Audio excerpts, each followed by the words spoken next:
1. Sekretaris. Sekretaris merupakan pekerjaan yang berada di bawah naungan direktur utama perusahaan, bertugas sebagai penerima pesan dan telepon dari perusahaan lain atau rekan kerja perusahaan. Fungsi sekretaris dalam suatu perusahaan atau organisasi. 1. Sekretaris sebagai pejabat eksekutif. Sekretaris eksekutif adalah sekretaris yang menjalankan tugasnya sesuai prosedur perusahaan. 2. Sekretaris sebagai petugas penghubung. Seorang sekretaris dapat bertindak sebagai penghubung antar manajemen puncak dengan staf. 3. Sekretaris sebagai penasehat manajemen. Seorang sekretaris dapat menjabat sebagai penasehat manajemen. Tugas dan tanggung jawab sekretaris. 1. Menjawab dan mengarahkan panggilan telepon. 2. Mengatur dan mendistribusikan pesan. 3. Menjaga jadwal perusahaan. 4. Mengatur dokumen dan file. 5. Menyambut klien bisnis dan tamu. 6. Mendokumentasikan informasi dan sebagainya. Staf administrasi. Staf administrasi merupakan pekerjaan yang berhubungan dengan tata kelola keuangan di perusahaan. Tugas staf administrasi. Beberapa tugas dan tanggung jawab staf administrasi di perusahaan. 1. Melakukan aktivitas pembukuan dasar. 2. Merencanakan dan mengatur rapat atau konferensi. 3. Menulis dan mendistribusikan notulen rapat ke semua pihak yang memerlukannya. Dan lain-lain.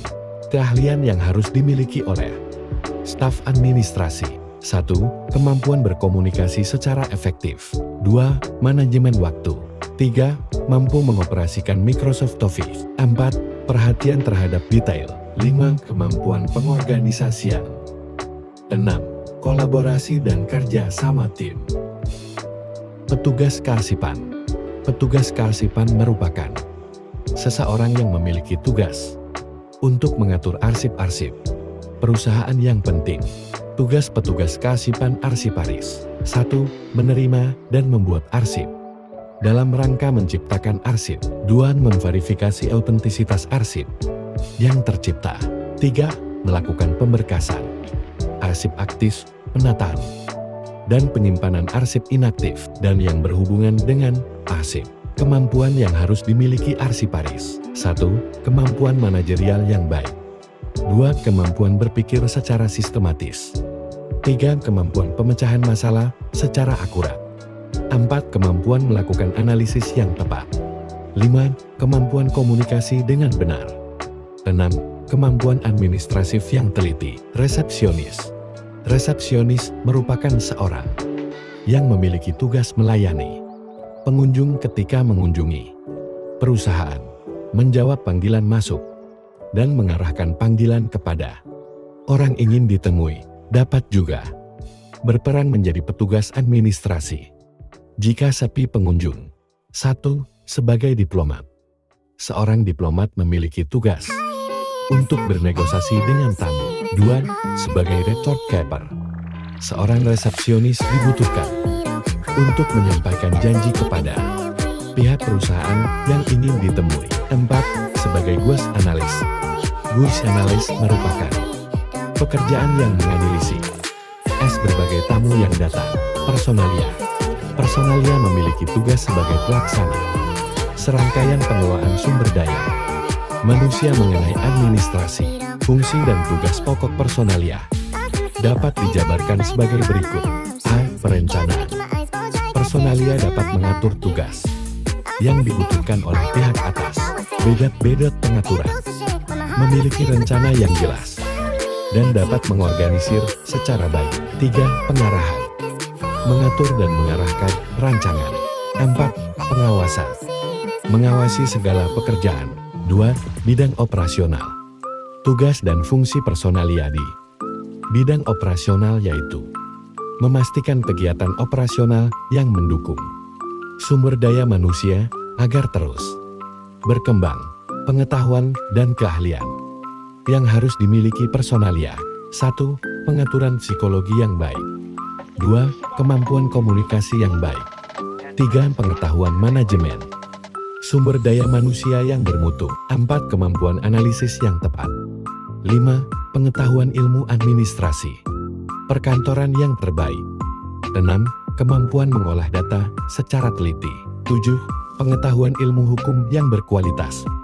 8. Kemampuan berbahasa asing secara benar. Entrepreneur. Entrepreneur merupakan pekerjaan untuk menciptakan lapangan pekerjaan di ekosistem pasar. Entrepreneur wirausaha secara konseptual. 1. Bagi ahli ekonomi, wirausaha merupakan orang yang meningkatkan nilai ekonomi produk lebih tinggi dari sebelumnya. 2. Bagi psikolog, wirausaha merupakan seseorang yang memiliki dorongan kekuatan dari dalam dirinya untuk memperoleh suatu tujuan. 3. Bagi seorang pebisnis, wirausaha merupakan seseorang memperoleh suatu tujuan. 4. Bagi seorang pemodal, wirausaha merupakan seseorang yang menciptakan kesejahteraan untuk orang lain. Tipe wirausaha. 1. Wirausaha ahli craftsman. Wirausaha ahli merupakan seseorang yang menemukan gagasan ide. 2. Promoter. Seorang individu yang memiliki keahlian sebagai sales atau marketing.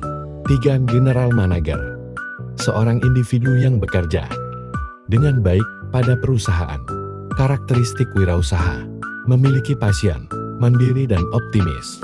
Kategori wirausaha. Business entrepreneur, government entrepreneur, social entrepreneur, academic entrepreneur. Sistem SWOT. Apakah yang dimaksud dengan sistem SWOT? Akan dijelaskan secara retail. Retail merupakan bisnis yang menerapkan penjualan barang atau jasa. Jenis bisnis retail berdasarkan produk yang dijual, yaitu produk retail. Service retail berdasarkan kepemilikan, yaitu retail mandiri, retail walaba, retail kelompok usaha. 3. Berdasarkan lokasi penjualan.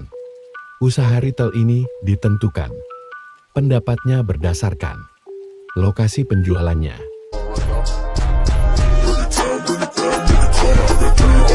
I'm